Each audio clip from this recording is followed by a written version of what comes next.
Hey, you geeks! Week 2 of Jackie's writing frenzy has arrived, and it is glorious. I go on a frantic tirade about chickens near the end. You should totally stay for that. So these are the vlogs I have kept about my process of writing, and specifically how I'm using lessons I've learned from reading and studying Sanderson to better craft my own story. From word count to mythological allusions, Sanderson clearly has a system that works for him, so I'm using the lessons he provides both literally in the classroom and figuratively on the page, and making it work for me as I revise Realms of Fire and Ice. Working title. New week, new location, and we'll see how this goes. I can use my left arm now. It is so weird. We are on week 2, day, I think, 8, and I was very optimistic last week when I thought I could even keep up a semblance of that pace as I had on my days off, thinking that my work would be its normal quiet thing. It was not, because that's what happens when you go on vacation. My word count has gone up steadily to 38,721, which means that we are now at ding 43.2%.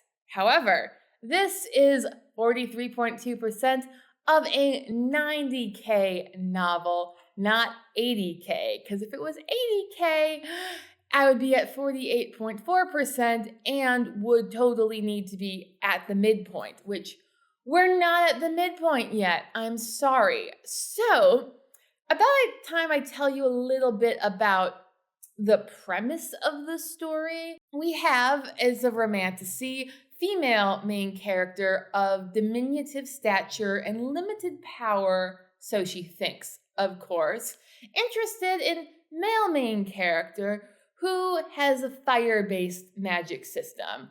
Her power is healing, hers is fire. Can I make this any more obvious?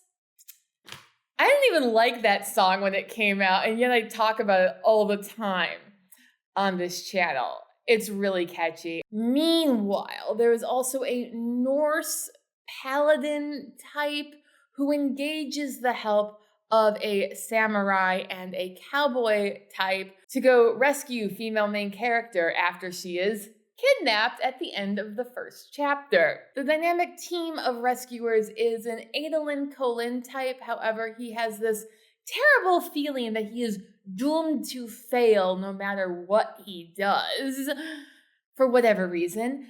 And then an Uncle Iroh type, except for he's exceptionally grumpy and much more punchy, stabby, fixy thingy, as opposed to solving it with tea, though he does love his tea. And lastly, the cowboy is a little bit of Mat Cauthon in there, or more likely John Wayne. There are a couple scenes where I was like, what would John Wayne do? What would John Wayne do? And literally just go watch Big Jake, then write the scene, then go back and watch that scene from Big Jake again, until I feel like I've got the vibes of the wordless stare down. Close enough. Almost forgot. The band of rescuers is accompanied by basically Princess Jasmine from Disney's Aladdin, except for she's got the slightly more Indian flavor as an homage to RRR. None of those are really in Chapter 12 because Chapter 12 is the female main character's arrival at male main character's home base. And I stressed out so much about this chapter. It took me 3 days, Wednesday, Thursday, Friday, to just work on this chapter, and I didn't even find a solution until Saturday, when I finally sat down to edit last week's video and remembered I'm supposed to be using Brandon Sanderson's writing tips and tricks to elucidate my own writing style. So I took my own writing advice and thought about what chapters in a Sanderson book would relate closest to what I'm trying to accomplish here, and looked at Isles of the Emberdark chapters 31 and 33 when Starling arrives in Silverlight to go make a deal with her employer, seeking approval to go on an epic treasure hunt. These two chapters contain an arrival in an exotic location, a conversation with a pair of secondary characters that give much needed context to what the heck just happened in the first act of the female main character's arc, description of the epic location, some hierarchy, then finally ending with, of course, a conversation with a very ominous person trying to convince them to let the female main character go on a treasure hunt, which will in fact solve all their problems. Allegedly. Also, as of my Friday rewrite, I realized that this scene now also contained a dragon during that last scene. Though, of course, my female main character is not talking to a dragon. It's just the very ominous figure has the dragon as a pet. Because it's adorable, that's why. Why else would you have a dragon as a pet? Anyway, so it was very gratifying to me to see all those parts that I had spent so much time worrying about. In my first draft, I had written this as like a series of the same conversation 4 different ways because there were just so many angles and nuances I wanted to explore. And so I knew going into this revision that I would have to get it down to 1 chapter. And I think I got it down to 1 chapter. My beta readers will tell me otherwise. If you want to be a beta reader, I know that some of you commented about that last week. Please follow me over on Patreon where I will have more details about that. I will have calls for beta readers up for all levels of memberships, so you don't need to pay to be a member of the Patreon for that opportunity. But if you feel like giving me money, I'm not going to say no. Link in the description.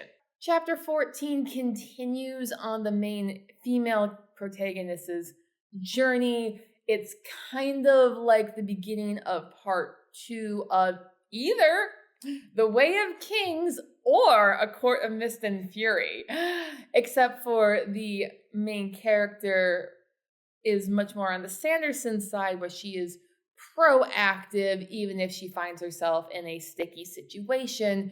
She's keeping all of her struggles inward and putting out a good face to keep moving forward, because that's not going to bite her in the rear eventually, but she might get better magical powers after that. Who can say?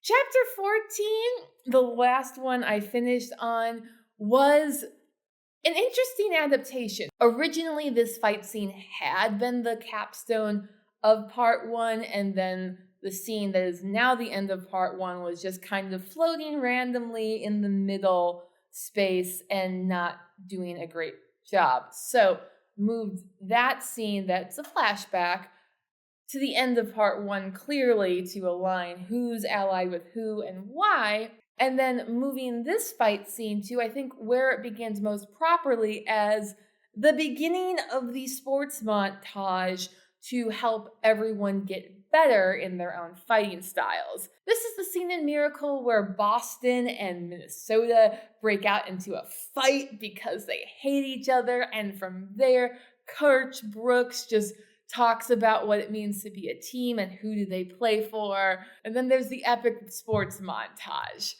Not that everything's about hockey for me, or it could be the first game of any of like the Air Bud movies where they lose this game terribly and have to go forward from there. I really like the percentages because now I can more easily see like this is a midpoint event, so it's gotta be 50% on the words.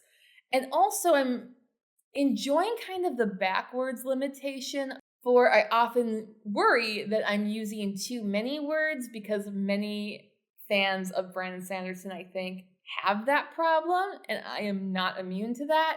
But with this system, I can now backwards math it and say, I'm 6% away from the midpoint. How many words is that? Okay, I now have 6,000 words to get to the midpoint. Day 15, and I haven't moved the camera or this chair, so hopefully this isn't too nauseating for you guys. I did not get much writing in yesterday on account of life, but I did finish chapter 15, adding 2,798 words to the work in progress, bringing us to a total of 41,573.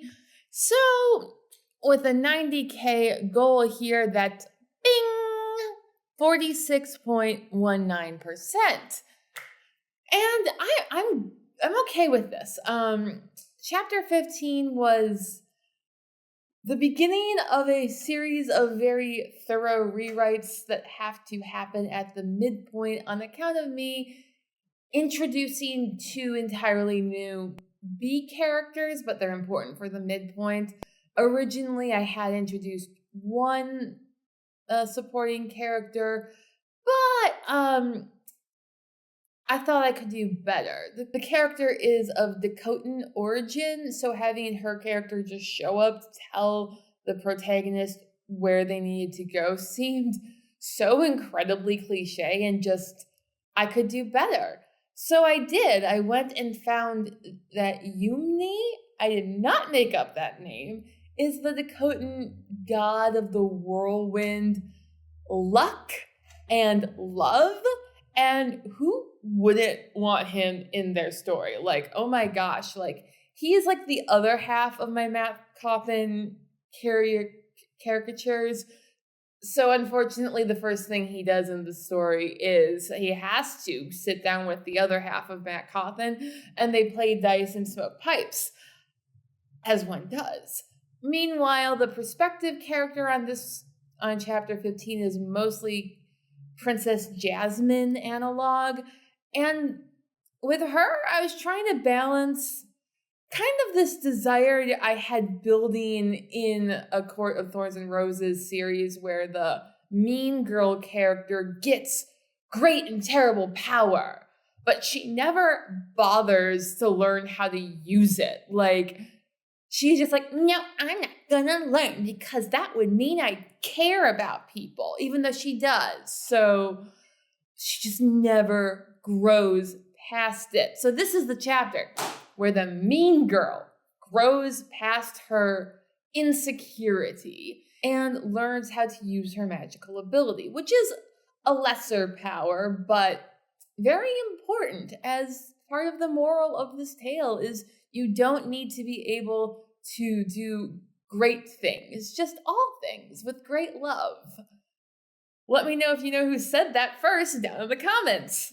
So, major concerns I have going forward with this chapter is that I have now included another culture that I am not a member of. So, I might be driving out to the relatively local Dakota Tribal Government Cultural Center to see if I can find some primary sources better than Instagram, which is like what the AI kept on telling me was really a good source for this story of Yumni. And I'm like, maybe not. Someone must have already looked into the possibility of how primarily oral histories are being conveyed on social media.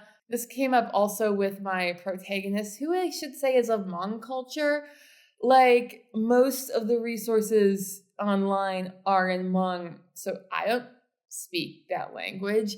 But a few I came across were just Reddit posts of like, hey, have you heard this story? And then people talking about where their grandparents heard that story. That seemed more reliable of a source for a verbal, now written culture being transcribed into, of all places, Reddit. But also, Instagram, pithy, not so much. So balancing those sources with my own literary needs is It's been a fun ride. On the ever-growing concern of am I writing too much, am I writing too little, I will say that chapter 15 brings us now to the cusp of what's going to be the midpoint battle where something will change. Right now we have our main characters into two distinct parties, the couple trying to save the world and the group trying to save the female protagonist who is trying to save the world. So as I mentioned yesterday, the two main groups, when they first meet up, that's like the beginning of the training montage. Chapter 15 was basically that montage. A bit of it runs into chapter 16. I was smirking to myself when I was revising chapter 15 to discover that, yes, I did in fact borrow a line from the iconic Miracle training montage, because you don't have enough talent to win on talent alone is great and should be used in conversation on like a daily basis, I think. And so it's still in chapter 15, although slightly abbreviated and more pertinent to the task at hand of getting the diva to practice. Because she don't have enough talent. Girl, you don't. I'm sorry. Now that the training montage was basically completed, we're going into the midpoint, which is the rematch of the century. Today is Wednesday, day 10 of my writing frenzy of October. This is probably going to be the last installment for this week because last week I learned I talk a lot and 3 days is pretty much as I can get into one of these videos anyway. In the last 24 hours, I have completed, for now, chapter 16, coming in at 2,614 words, bringing my total word count up to 44,181 words.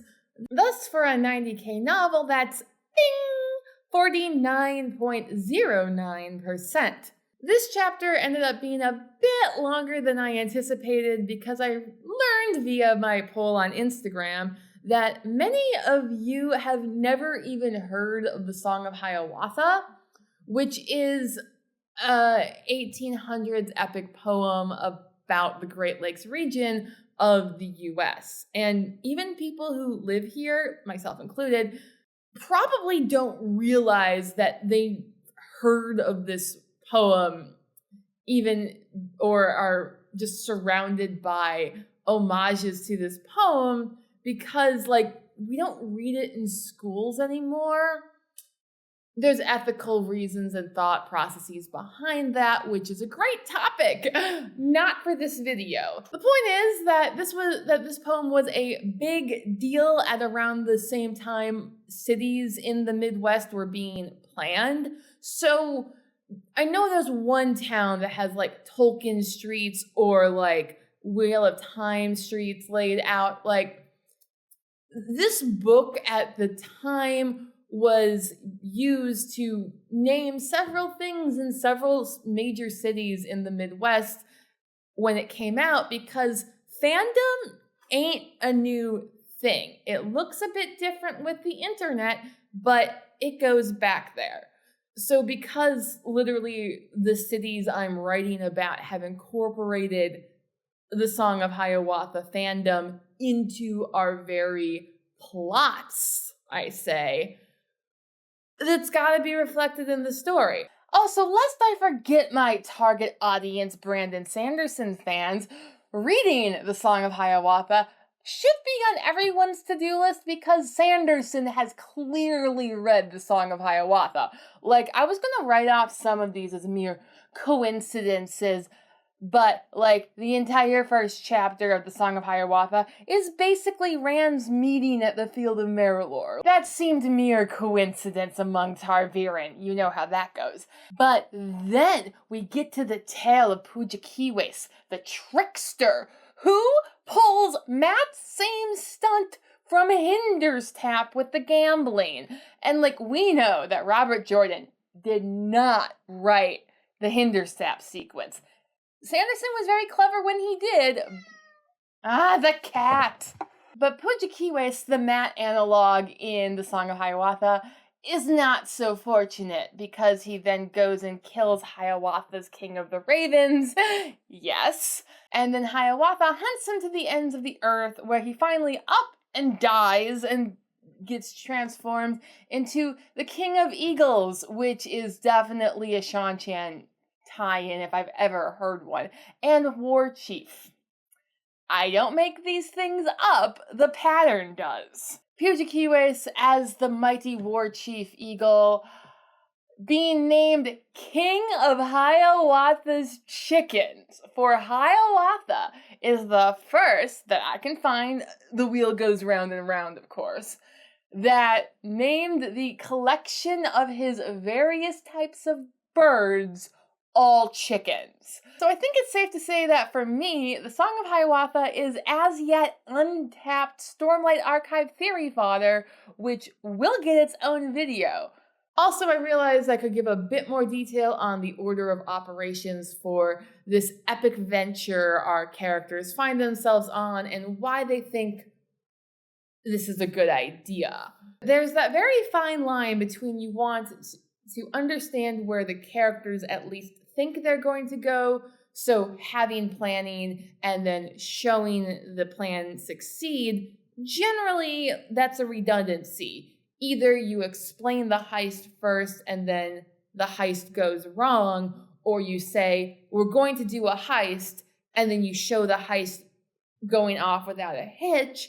When you're doing character plans where they make the plan, they're keeping to the plan generally, however, a few things go wrong as they ought to in order to make a chapter have a plot. It's like, how much do you tell is going to happen versus just show them happening? I do want to share this last little discovery I made about my characters in this last chapter. Some authors talk about their characters running away with the plot. I learned that my main male character is actually really bad at being cunning. He tries. He totally tries. That's like 4 chapters. But 3 of the plans, which are the plans he came up more or less on his own, are just terrible in the cunning department. And the main female character just has this revelation that he's not great at this level. The 4th plan that was appropriately cunning, I realized, only happened because they literally have a guy on their team who's designated cunning plan comer upper person. They should really talk to him more often, but they don't. Instead, I realized that a different character is the cunning one. And I wrote him to be the cunning one. I knew at the end of the day, this is a big character moment. He needed to be the one with the cunning plan.